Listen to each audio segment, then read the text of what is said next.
Oh, this is the L2C Media Network, and this, for want of a better word, is, well, whatever you think it is. Oh, yeah, it's Baxley's Sports Final, brought to you by the L2C Media Network. I'm Harry von Stuttgart, and now if it's Friday, you know what it is. So do we. Here's Steve. Okay. Somebody needs a vacation. I think we know who that person is. How you doing, everybody? Welcome to another edition of Steve Baxley's Sports Final. I told you we should have put an S on that. No. Anyway, what to do tonight? Well, I have no idea. Well, actually, yes, I do have an idea tonight. We are going, putter puss. What we're going to do tonight is, of course, our show, but we're also going to give you a little ready, set, go of football, including the Australian Football League version of the Super Bowl, which is not super long. So you're probably saying to yourself, when are you going to do sports? How's about right now? We got, let's see, it's 11:39. We started. We'll be off the air at 12:39. There you go. Let's rock it, shall we? From the Delta, we call our little show. Aren't you glad to be here? I know I are. Let's go to it. Yes, let's get you some NFL news before we go to the World Series and everything else, including a shocker to tell you about. Actually, a stunner. Tell you about that in un momento, por favor. But right now, let's go to the headlines. And the biggest headline of all, after 2 years with the Giants, outside linebacker Marcus Golden is heading back to his original NFL home. Whoever said you can't go home again didn't meet an NFL football player. On Friday, the Giants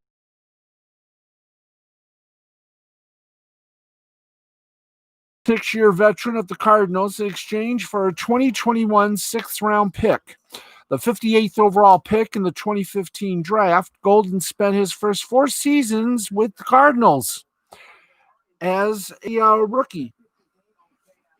Did I forget to mention he was going to the Cardinals? Yes, I did. So let's do that again. On Friday, the Giants agreed to trade the 6-year veteran to the Cardinals. Okay, I've already done that. In exchange for a 2021 sixth-round draft pick. Now, I've already explained what he did for the Cardinals. As a rookie, his 4 sacks and 2 forced fumbles helped Arizona advance to the NFC Championship game. The following season, the 6'3", 260-pound Golden set career highs with 12.5 sacks and 4 forced fumbles despite starting in just 3 games. Now, after a torn ACL wiped out most of his 2017 season, Golden spent 1 more season in Arizona before signing with the Giants as a free agent in 2019. Now, last season, he led the Giants with 10 sacks while starting in all 16 games for the first time in his career. Hooray! Golden's 10 sacks last season were the most by a Giants linebacker since Lawrence Taylor tallied 10.5 sacks in 1990. Golden, who signed his 1-year tender with the Giants in August, had just 1.5 sacks in 7 games with them this season. In Thursday night's win over the Eagles, Golden was credited with a sack and 2 hits and 27 defensive snaps. In Arizona, Golden will be joining a Cardinals team that's currently 4-2. That's something the Giants wish they were. Entering Sunday night's game against the Seahawks, Arizona's defense is currently 2nd in the league in scoring, 2nd in red zone efficiency, and 7th in third down efficiency. And the Giants just mainly suck. All right, let's keep going. I think it's now. All right, let's keep on going here. In more NFL news of note, got a little news for about the Bucks. Wow, this is gonna. Well, no, we've already done that. We've already done that story, guys. We don't need to repeat the story about McClendon playing for the Jets after learning he'd been traded. So, can we go on to the next page? Thank you. In Major League Baseball, why do we repeat? I don't know. Maybe CBSSports.com is having their own little information minusing. Okay, well, the Dodgers and Rays continue the World Series with Game 3 tonight just ended and concluded.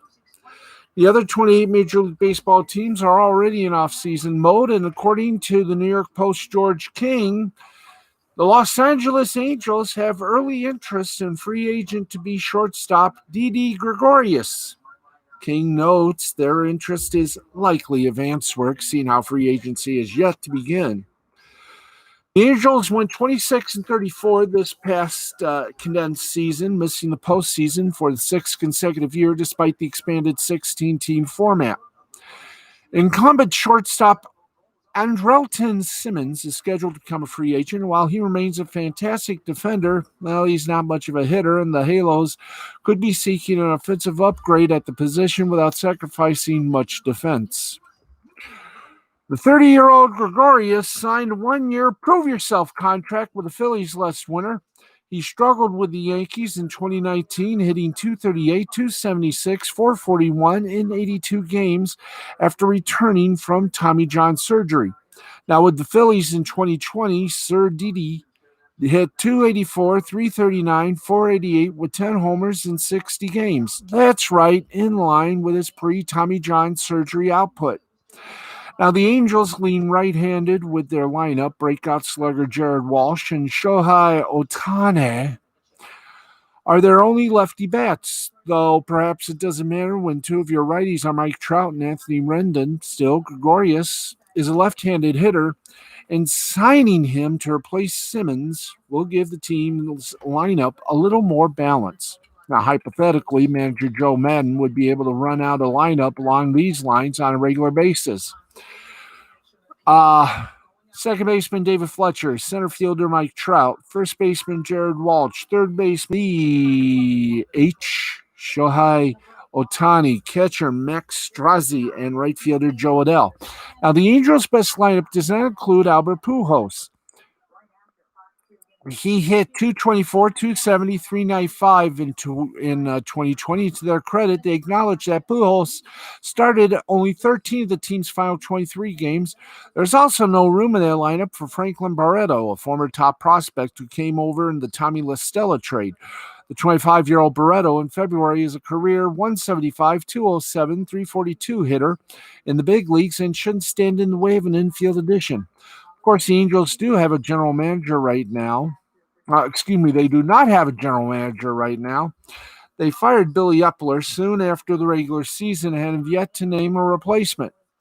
That begs the question, who in the organization has interest in Gregorius exactly? Owner Art Moreno has a history of being meddlesome, and this may be an indication the same will be true going forward with the next general manager. Now, free agents can begin signing with new teams 6 days following the end of the World Series.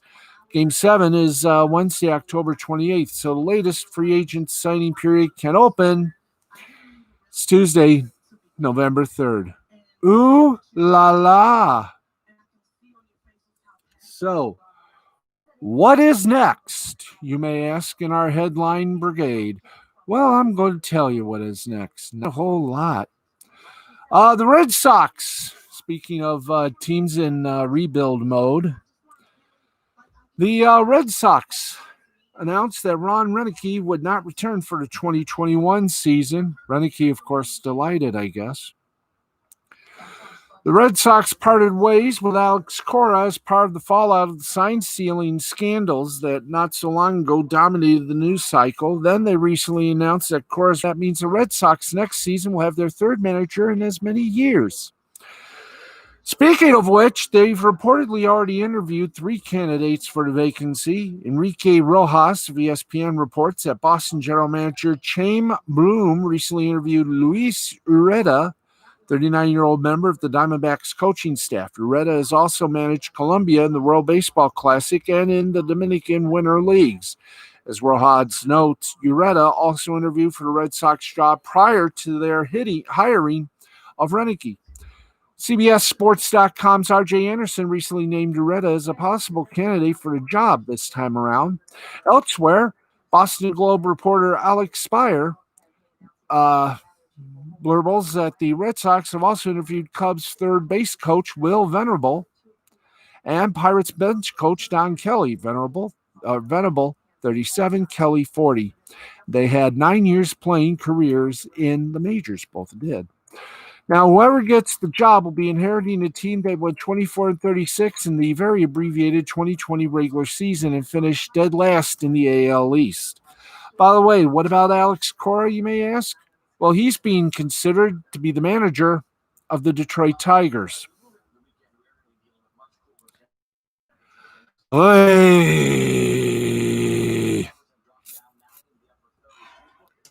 All right, let's keep on trucking with more info, and then we'll give you the is it okay? Let's now we've only had the Big Ten, NCAA college football. We'll do the college football bit now, and well, there was a whole lot of games, 3 of them as a matter of fact, including the Big Ten opener, Wisconsin, Illinois. Let's go to the college football finals and see what's up. Jacksonville State beat Florida International 19-10. Tulsa demolished South Florida 42-13. And in the Big Ten opener, number 14, Wisconsin defeated Illinois 45-7. And Louisiana defeated the University of Alabama Birmingham 24-20. Now, here's the list tomorrow of all the action that's going to take place before your very eyeballs. Let's start the noon to 1 area. On BTN, it's Rutgers taking on Michigan State. Now, some of these will have fans, some will not. So enjoy watching. On ESPN Plus, you got Temple and Memphis. On ESPN, you got Georgia Southern and number 25 ranked Coastal Carolina. At noon on the Alphabet Network, that's ABC, not Google, although, okay. ABC will have Oklahoma and TCU. We keep going. Fox will have number 5 Ohio State and Nebraska for their Big Ten little bon mot. ESPN has number 23 North Carolina State and number 14 North Carolina. ESPN Plus will have the University of Texas El Paso and Charlotte. FS1 will have Kansas and number 20 Kansas State. Florida State and Louisville will have their own little network to do it, probably Stadium. The ACC network will air Syracuse and number 1 Clemson. That's going to be a somewhat long-winded slobber knocker. The SEC network has Auburn and Ole Miss. CBS SN will have Mercer and Army. The 1 o'clock game, lone one that it is, Southern Miss and Liberty on ESPN 3. Why don't they just make ESPN News ESPN 3? Come on. Let ESPN Ocho debut, okay? That's our dream network. The 2 o'clock to 4 o'clock games are as follows. On ESPN 2, you got Tulane and UCF. At 2:30 on a network not mentionable, Florida Atlantic and number 22 Marshall. On the SEC network, it'll be at 3 o'clock, the University of Kentucky and Missouri. 3:30 on BTN, Iowa and Purdue. 3:30 on ESPN, it's Baylor and Texas. 3:30 on ESPN3, Middle Tennessee and Rice. Ain't that nice? 3:30 matchups are number 17 Ohio State and number 6 Oklahoma State. CBS at 3:30 will have number 2 Alabama and unranked Tennessee. 3:30 p.m. on a network unidentified. Number 19 Virginia Tech and Wake Forest. 3:30 on FS1, number 8 Penn State and Indiana. CBS Sports Network will air Houston and Navy. You can sail the 7 seas in the Navy. The last 3:30 game will be on ABC, number 3 Notre Dame and Pittsburgh. Now, the 4 o'clock to 7 p.m. games are ESPN3, Chattanooga and West Kentucky. ACC Network, 4 o'clock. We got Georgia Tech and Boston College. ESPN, Georgia State and Troy. At 5:30, ESPN2, West Virginia and Texas Tech. Now the 7 p.m. games, 7 p.m. to 8 p.m. are CBS Sports Network, Wyoming at Nevada, FS1, Utah State and Boise State, ESPN, South Carolina and LSU, ESPN The Plus, University of University of Louisiana Monroe. Thank you. And South Alabama. 7:30 on the Alphabet Channel, ABC. 18th ranked Michigan going up against 21 ranked Minnesota for the Little Brown Jug. Let's hear the bang bong of that. Yes, sir. It's a strange schedule. Let's continue. 7:30 on a network unnamed. Hawaii takes on Fresno State. BTN will have Maryland at Northwestern. 8 o'clock to let's just say 10:15. ESPN will have Louisiana Tech and UTSA, University of Texas San Antonio. ACC Network, powered by ESPN, will have Virginia and 11th ranked Miami of Florida. 9 o'clock on the Deuce, ESPN2. Number 9, Cincinnati, and number 16, SMU. 10:15, Texas State at number 12, BYU. The late games, or 2 more 10:30 games, Air Force and San Jose State on FS1. And UNLV taking on San Diego State at 10:30 on CBS Sports Network. One postponement, that is New Mexico and Colorado State. Wave them bye-bye for this week. And that is your NCAA football coverage for tomorrow. And Facebook Live may have some games streamed from the radio broadcast booth. Now, last week I happened to have seen North Carolina Gamecocks game from the radio broadcast booth, and I will tell you this, that was a very entertaining broadcast. So I'll let you know, you may want to go to Facebook Live and see what they have as well. Speaking of things live and lively, ooh la la, game number 3. This is going to definitely go maybe 6 or 7 games, full plate, maybe. The way tonight has been went for the Dodgers, that maybe could become a possibility. But tonight, it was the Dodgers that broke the log jam and now lead the series 2-1 with a 6-2 win over the Tampa Bay Rays. 6-10-0 for the Dodgers, 4-0 for the Rays.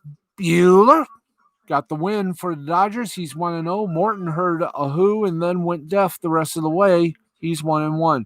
Buehler pitched 6 full, gave up 3 hits, 1 earned run, got 10 strikeouts and a walk. Turner, the third baseman for the Dodgers, went 2 for 5, 2 runs, a homer, and 1 rib. Didn't taste good without the sauce. And, of course, we're talking Jarrah's barbecue sauce. Thank you. That's a quick look at the World Series. We go back to our mainframe of a game.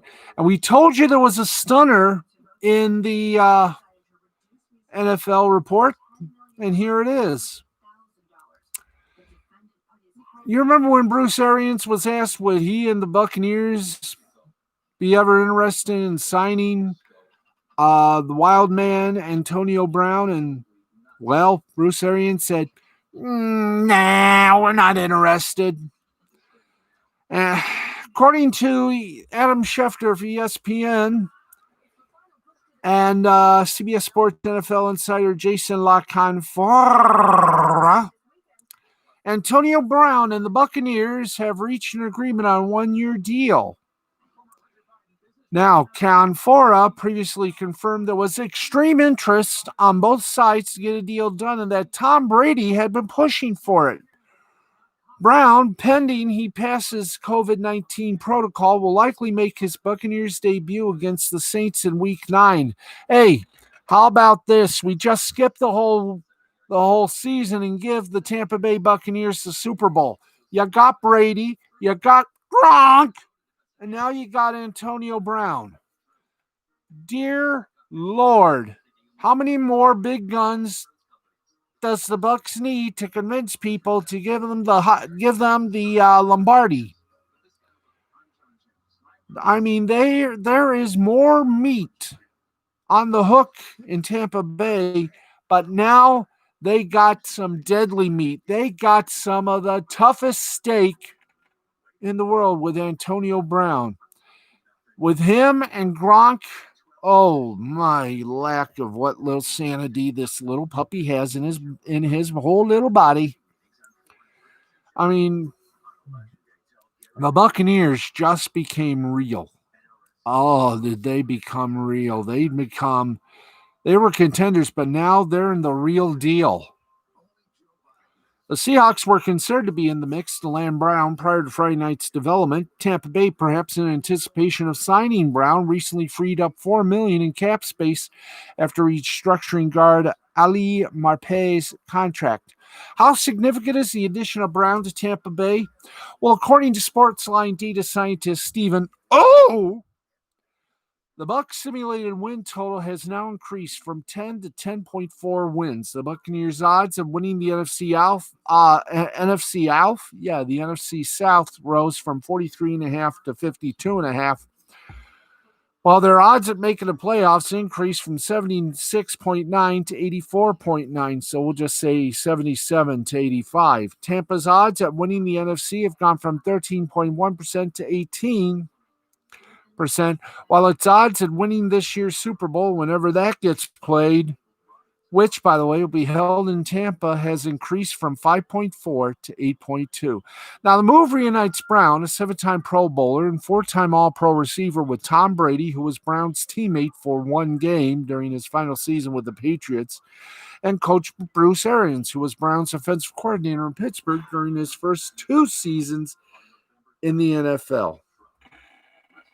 Arians, who was in the middle of his second season as the Bucs coach, was asked about the possibility of Tampa Bay signing Brown during an appearance on CBS Sports Radio's Tiki and Tyranny back in March.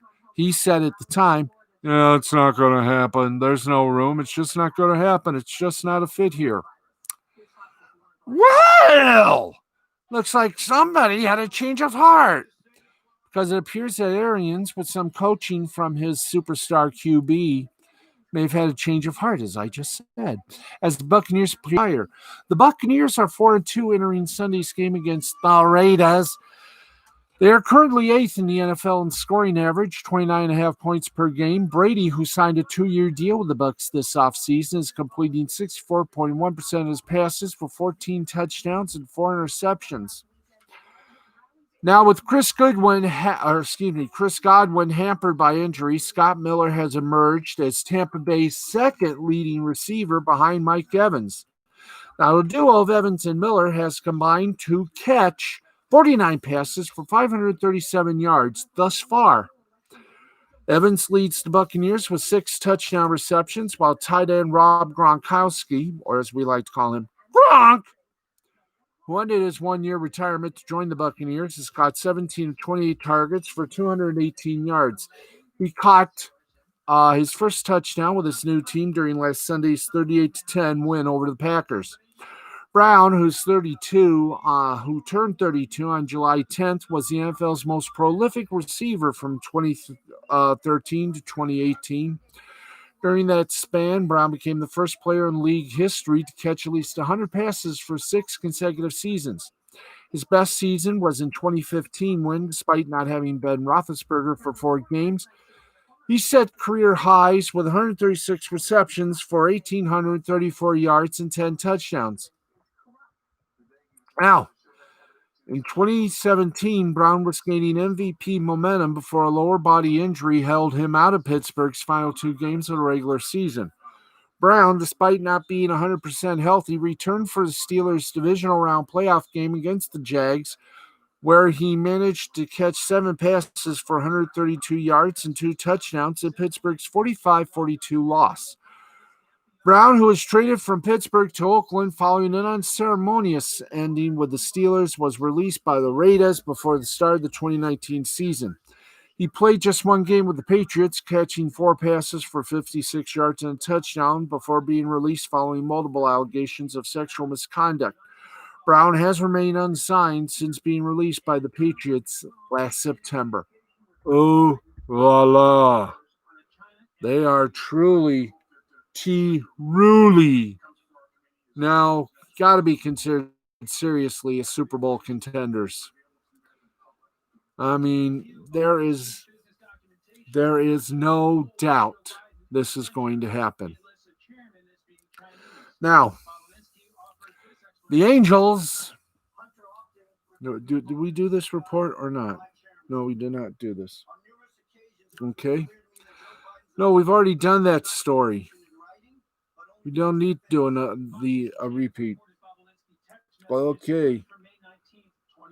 Let's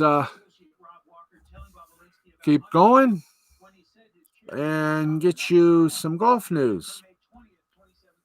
Okay.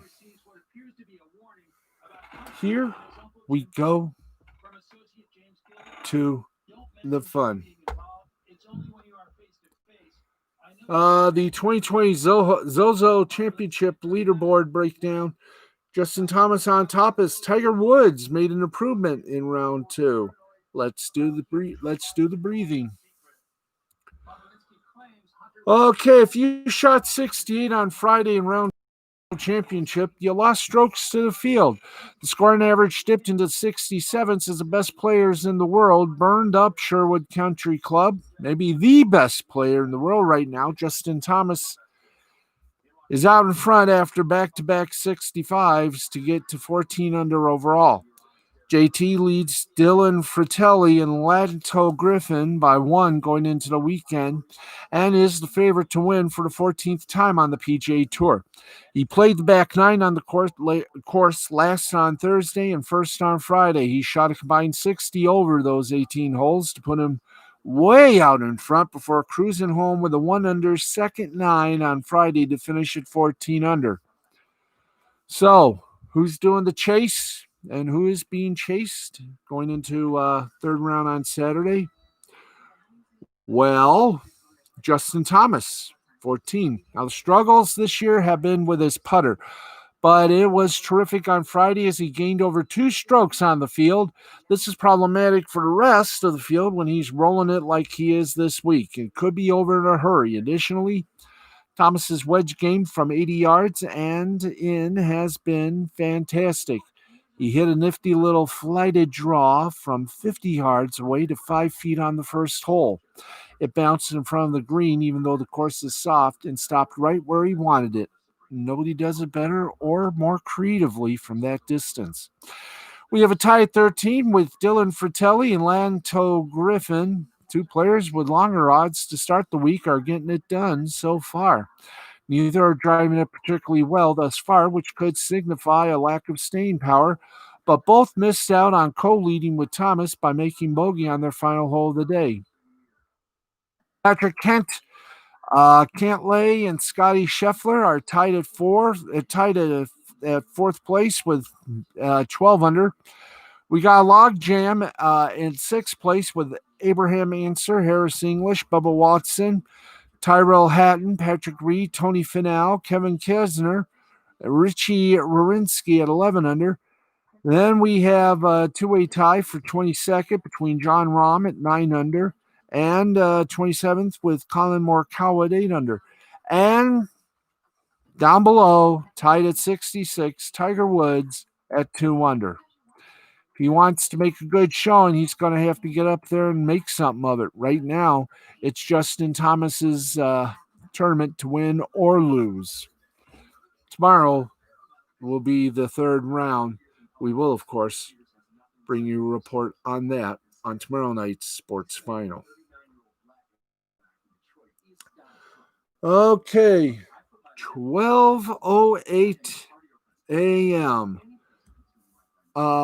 Right now, we are going to take a moment and get you the official time for the Australian Football League Grand Finals, their version of our Super Bowl. In fact, here we go, kiddos. Well, let's see. Do we have do we have a time portion here?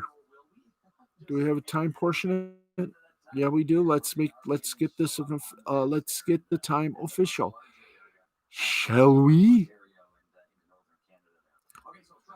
Okay, so because of the time difference, our time change on Saturday,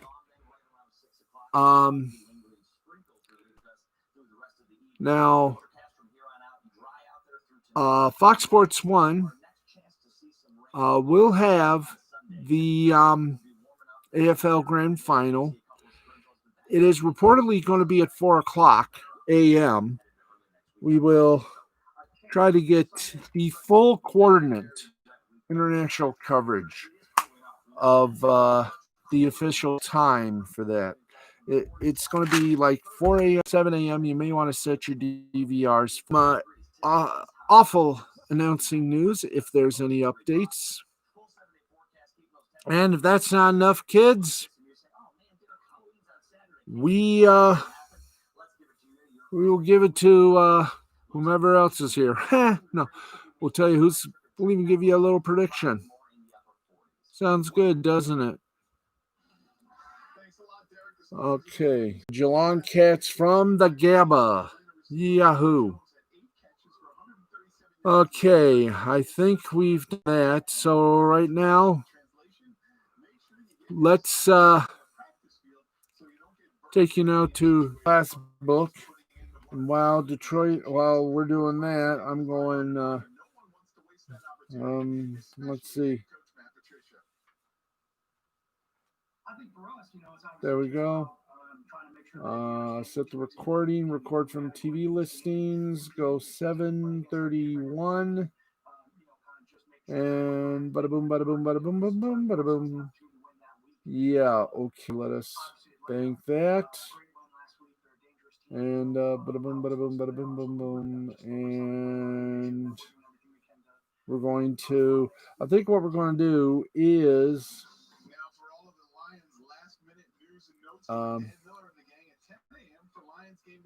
let's modify the recording.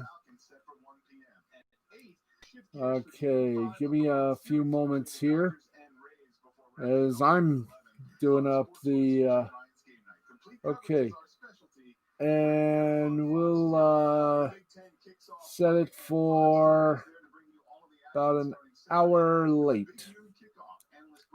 Okay, we can confirm. Ba-boom. And I do believe we got it. We exit, and let me just check again the guide to see that we have a tote here.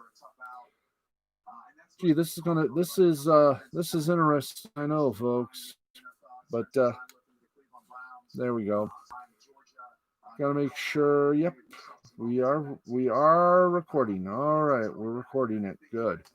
Okay, done with that. Now time on the old program where we go above and below. That's giving our friends a good hello. Hello to Angela Peterson, Christina Peterson, Jay the Brain Man, Yuki Tanaka, Amory Mann, Brenda Dixon, Brian Mann, Brutal Metzler, Donna Payne, Zach Burton, Regina Lewis, Tyke Prado, Rick Chiampa, Deshaun Whipple, Bobby Strauss, Yvonne Marie, Rebecca Simbolik, Kika Bachman Tech, referee Russ Kimball, Dale Sankey, Jeff Rollo, Marley Wiley, George Templeton, Blind Lemon, of course the biggies, Mr. and Mrs. Nellie K9, and Insapod. And we continue on our Mary Chase and Sanborn way. John Linder Jr., Kadeem Zaire Muhammad, Vanessa Elise Messenger, Helena Kirby, Cassie Little, Amari Woods, Danielle Wilcox Graves, all my friends on Text Me TV, January J. Keaton, The Real Deal Linda Steele, Cleo Glide, Mike Sparks, Margarita Shutova, and Andrew Douglas, Vanessa Douglas, Sabrina Kyle, Alicia Smith, Chris Lewis, Chris French, Miranda Kerr, Roman Ronan, Michael Pickrell, Tony Pickrell, Ricky Pickrell, Steven Rivera,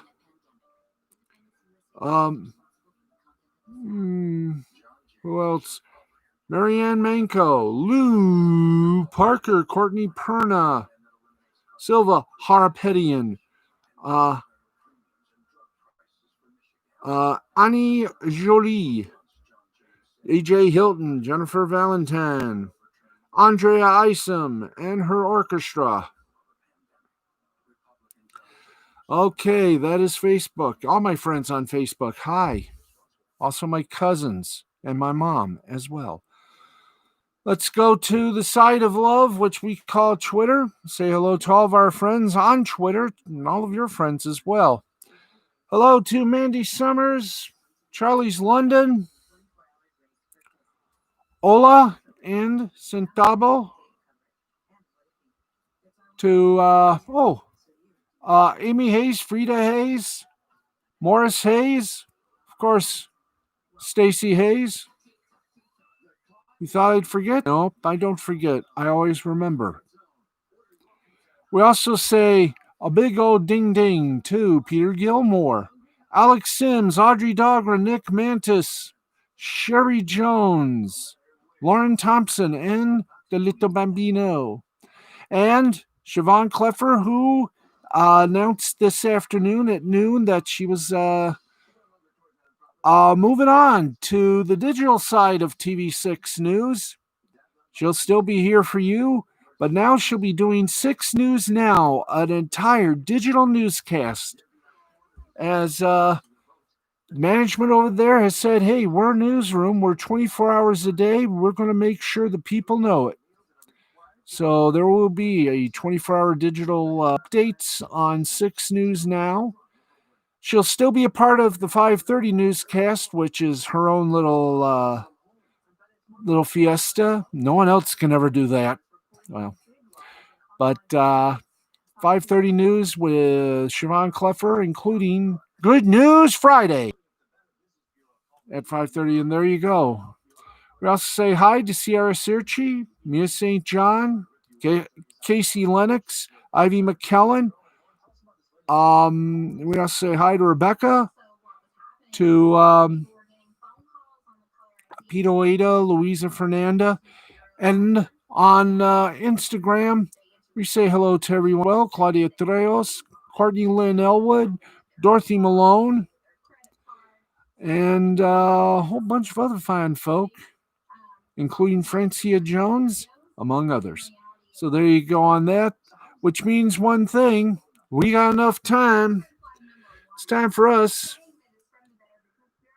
to check out some of the headlines going on in the Media Bites world, which means Grab hold of the rails.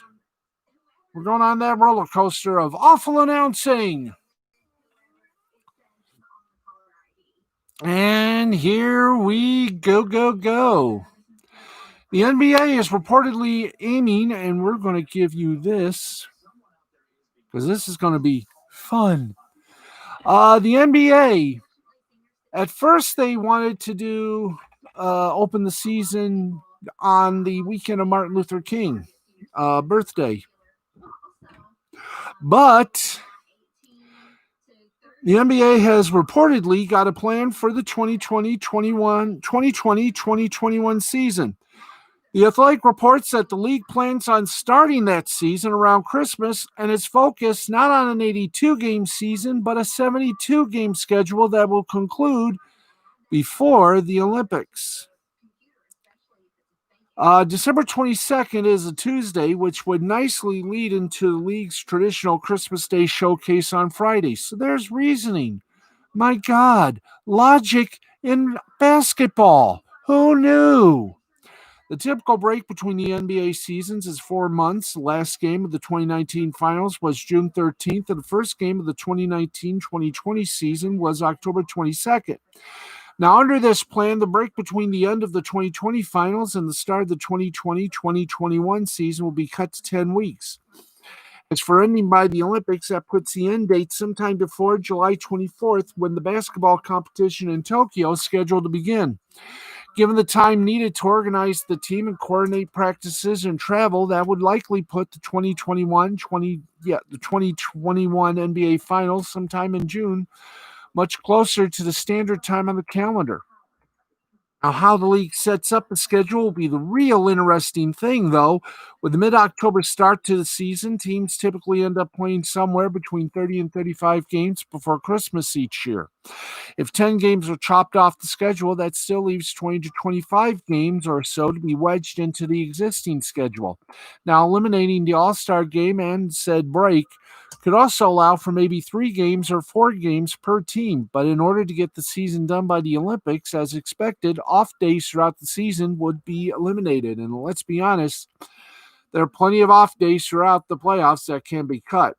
The NBA also wants to continue to play in tournament for the 8th seed, which could throw yet another wrench into scheduling. Additionally, it doesn't seem likely that we'll be seeing the league play in bubbles this season, instead playing games at each team's arena as is standard in a normal season. As for the creation of the schedule itself, that's still up in the air. To cut down on travel, it would make sense to eliminate games against the opposite conference, allowing teams to play their own division 8 times each game, 32 games, and the 2 other divisions in the conference 4 times each, or 40 games, getting us to that mark of 72 pretty easy. But this is the NBA we're talking about. The NBA and NHL, for that matter, will start their season later than usual with a shorter break between seasons. If the 2020-2021 season can be wrapped up near the usual time, June as opposed to September or October, the 2021-2022 season could take things back to normal. God, we hope.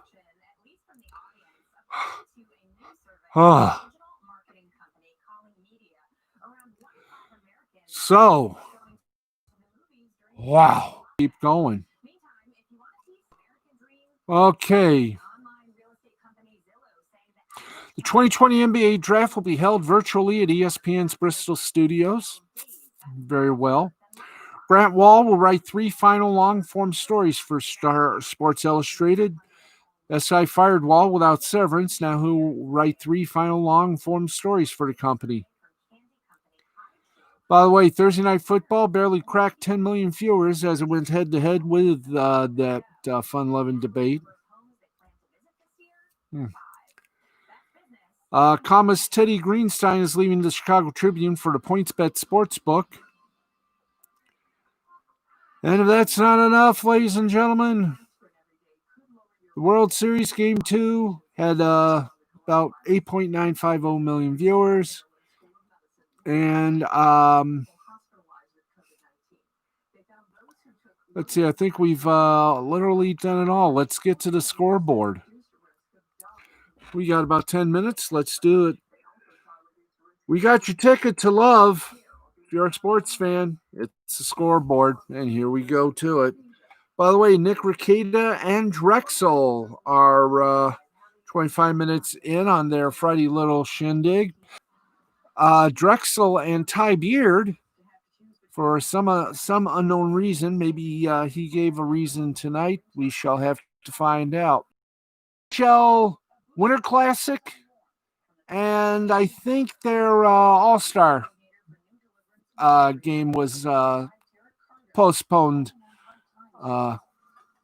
this season. So, well, things happen, and COVID-19 shall be blamed. Okay, let's do this fast. In the Premier League, Leeds defeated Aston Villa 3-0. In the Bundesliga, it was Köln and Stuttgart tied at 1. Series A in Italy, Sassuolo and Torino tied at 3. The La Liga in Espanol, Elche over Valencia 2-1. In basketball, in the Euro League, after overtime, it was Maccabi Tel Aviv over Chemical 89-87. Bayern over Olympiacos 74-68. Barcelona over Real Madrid 79-72. Hockey in Finland, Hämeenlinna over the Pelicans 7-2. Ilves over Tapara 5-2. JYP, you get with JYP, you know what I mean. Beat up Vasan Sport 4-0. Cuckoo over Jukurit 4-1. Luko over TPS Turku 4-1. In Japanese baseball, the Fukuoka Sox really gave it to the Seibu Lions 8-1, 8-8-1 for the Hawks, 1-6-3 for the Lions. Ishikawa got the win for the Hawks. He's 9-3. Imal got the loss for the Lions. He's 3-4. Oric Buffaloes over the Chiba Lottie Marines, 7-2, 7-12-0 for the Buffs, 2-12-0 for the Marines. Yamakoa, thank you, for the Buffaloes gets the win. He's 3-5. Futaki gets the loss for the Marines. He's 7-3. No winners, no losers, and went through extras. Recton Golden Eagles and the Nippon Ham Fighters ended up in a 4-4 tie, 4-7-1 for the Eagles, 4-9-0 for the Ham Fighters. No winners, no losers in that one. Chunichi Dragons over the Yakut Swallows, 4-3, 4-10-0 for the Dragons, 3-4-2 for the Swallows. Yuminyo got the loss. He's 3-1 for the Swallows, and Matayoshi got the win for the Dragons. He's 4-0. The Yokohama Bay Stars over the Hiroshima Carp 2-0, 2-6-1 for the Bay Stars, 0-3-3 for the Carp. Kiyoyama for the Bay Stars gets the win. He's 2-1. Tokoda gets a loss. He's 3-8. And the Yomiuri Giants over the Hanshin Tigers 5-4, 5-7-0 for the Giants, 4-6-5 for the Tigers. Imamura for Giants gets a win. He's 4-2. Nishi gets a loss. He's 10-5. South Korean, the Korean Baseball Organization, the Kiwoom Heroes over the Doosan Bears 6-2. The Hanwha Eagles over the NC Dinos 11-6, 11-17-0 for the Eagles, 6-10-2 for the Dinos. LG Twins over the Kia Tigers, 8-4, 8-5-0 for the Twins, 4-9-3 for the Tigers. And the Lottie Giants beat the SK Wyverns 3-0, 3-9-0 for the Giants, 0-6-1 for the Wyverns. And they just popped up the board for the Kiwoom Heroes and the Doosan Bears. Heroes 6-9-0, Bears 2-5-0. And that is, well, believe it or not, Narf, Point, Zort. That is all we got for tonight. And we have made it, well, wow. We not only made it, we hit it right at 12:30. Thanks, everybody, for being with us. Thanks for watching. Thanks for Fair to Maudlin Week. We'll be back Saturday night, SATURDAY night. At after the World Series, and we're going to say after either the World Series or the college football matinee game at 8 p.m. In other words, we might be on another midnight hour. So, hey, that'd be good. Anyway, that's going to wrap it. Thank you. Good night. God bless. And please have a great weekend. And no matter what happens, may your favorite sports team always be winners. Good night, America, wherever and whomever you are. This has been a Mystifying Creativity presentation in association with L2C Media Network and the L2C Sports folks and YouTube. I'm Steve the Baxman Baxley. For everyone here at Steve Baxley Sports Final, have a real great evening and a good weekend. We'll see you tomorrow night. Have fun. Good night, everybody.